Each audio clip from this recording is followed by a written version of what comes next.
Co-founder in car. Talk about the electric Abarth, the new one, the 500 one. These are my other hot hatches. So this is my Suzuki Swift Sport hybrid, ZC33S, and I also have the ICE internal combustion engine Abarth. And that's in red leather, and also has that soft top, so it's convertible as well.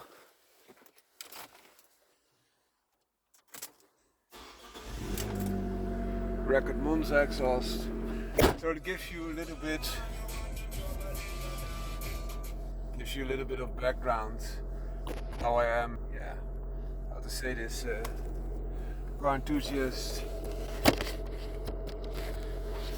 And then you can also place my opinion. So today we are going to discuss about the all new electric Abarth 500e, and we will discuss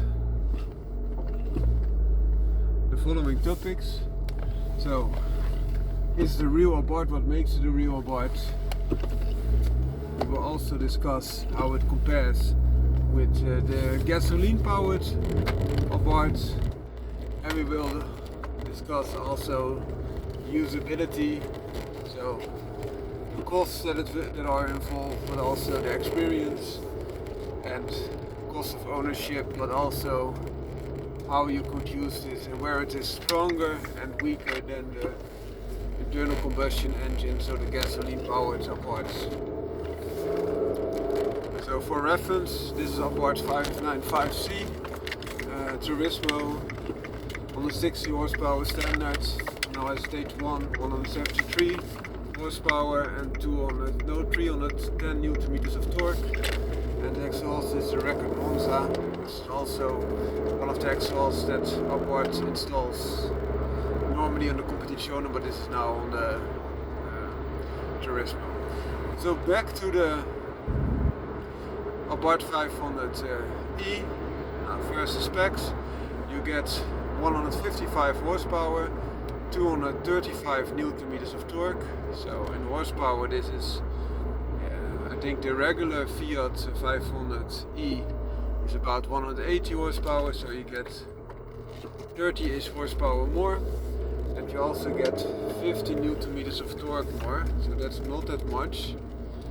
And the 50 newton meters of torque are the regular one has 220 newton meters of torque, and this 235. For your reference, this car that I have here has standard about 230 newton meters of torque, and now of course more because it's tuned.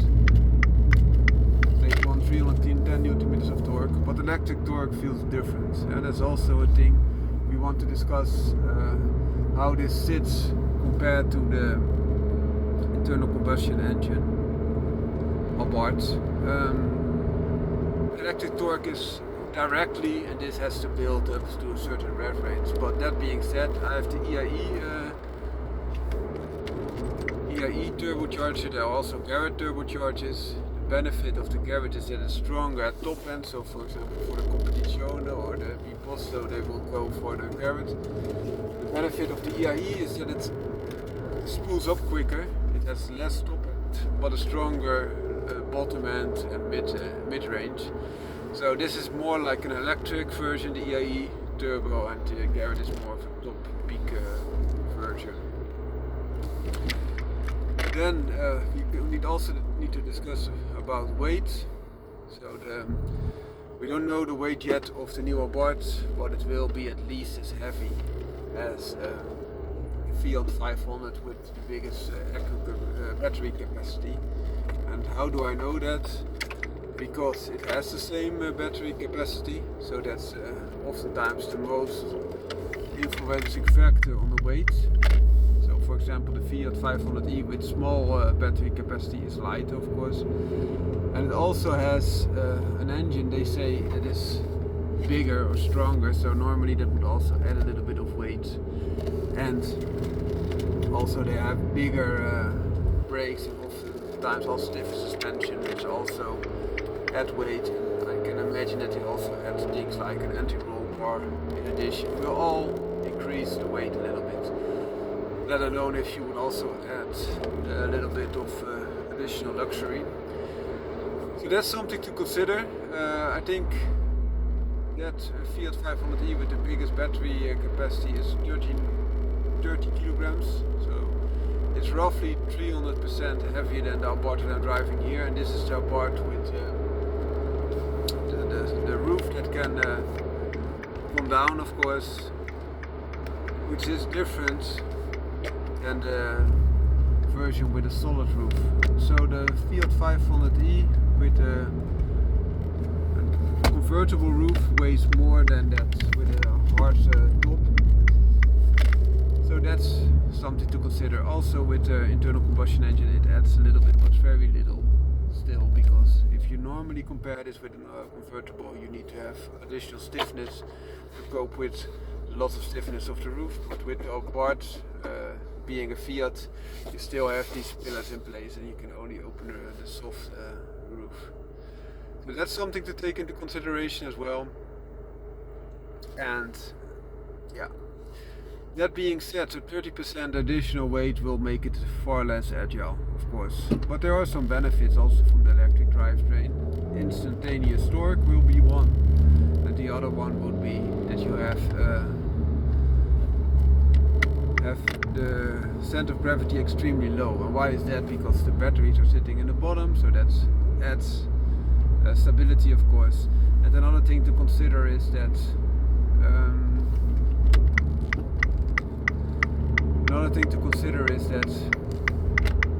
the entire body is a little bit more spacious, so you have a longer wheelbase and also wider, which makes it a lot more mature, better handling, and also because of the weight that can be centralized by the battery, you also have a better weight distribution than in the past.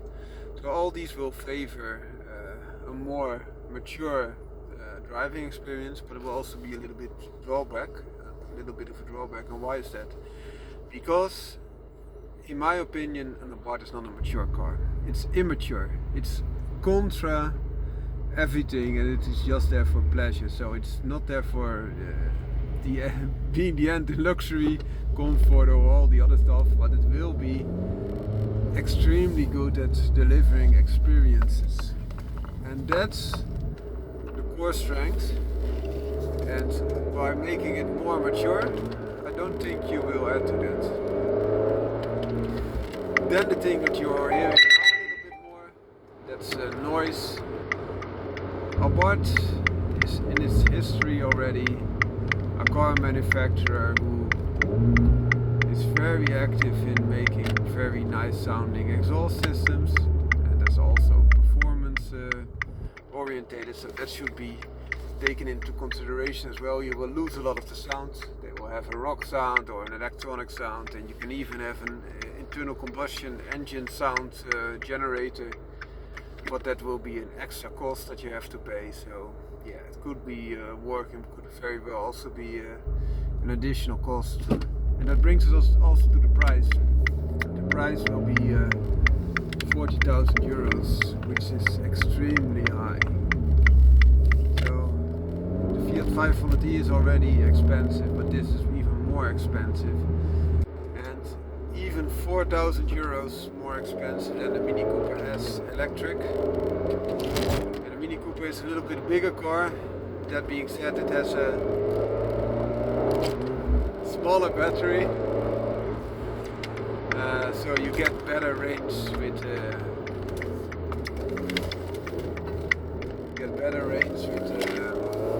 Abarth. It's also appearing to be a little bit more better at acceleration to 100 kilometers an hour. Above that, I doubt it. Why is that? The Mini weighs the same, approximately the same, and it also has 185 or at least 180 horsepower and 270 newton meters of torque, so it's better in torque and in horsepower, and still accelerating more slowly. So the only thing that I can imagine is that Abarth has done a trick to make it better in the traction department, so offer better traction. can be the only thing that they did to make this car better at the acceleration than the Mini is, because the power is unfavorable. And some traction problems here. Power is unfavorable, but also the Newton meters are unfavorable and the weight is the same. Now the last bit, ownership. I think you will lose a lot of the Abarth values. And why is that? You will lose the sound, you will lose the tunability for now, because Abarthisti oftentimes also tune their cars. As I mentioned, this is stage 1, quite conservative tune, especially for the Turismo that I already had. So it has already a lot of tuning done by Abarth itself, so you cannot add to that much. But you did add Newton meters, as I showed you in my demonstration. So it had 230-ish Newton meters before, and now 310. So that's a good 20 Newton meters in addition. And also the horsepower are a little bit higher. Well, in reality, it had 150, 155 horsepower. So roughly 20 Newton meters, 20 horsepowers in addition. And about 80 Newton meters that I gained from the stage 1 tune. But the record Monza and other very nice exhausts, Akrapovic, etc. will be lost. And that's a pity. The other side is that a lot of enthusiasts are already getting used to the lack of sound, because the regulation is going down, down, down. The sound needs to be muffled as much as possible. And that's a drawback that we already had. So then you have electricity change that is not that intrusive, in my opinion. You will gain a lot in I think in reliability. That will be a good benefit of this new car. The cost of ownership, total ownership, so the electricity cost and the maintenance cost will be lower than that of an internal combustion engine. So that's a good thing. And I can also imagine that this will be a car that is still very nice. And why is that? If you look at the electric cars, there are not many convertibles, and Abarth is a convertible. Can be had in a convertible configuration, which I would always recommend. Why? Because you can still open the roof, which is very pleasant and nice. And then I think you have a very nice proposition. The biggest drawback that I see is that it is not that much stronger than the Fiat, especially in the torque department, and you could have almost the same torque experience for far less price if you go with the Fiat version. Then another benefit is if you look at the interior of the new Abarth and the seats, I think they are excellent. Excellent, very nice seats, very nice design, and also the interior looks very luxurious, a little bit velvety like, so it gives you a special experience, atmosphere, which I really, really like. Hope this analysis helps for you. Wishing you a great day. Found my car out. Bye.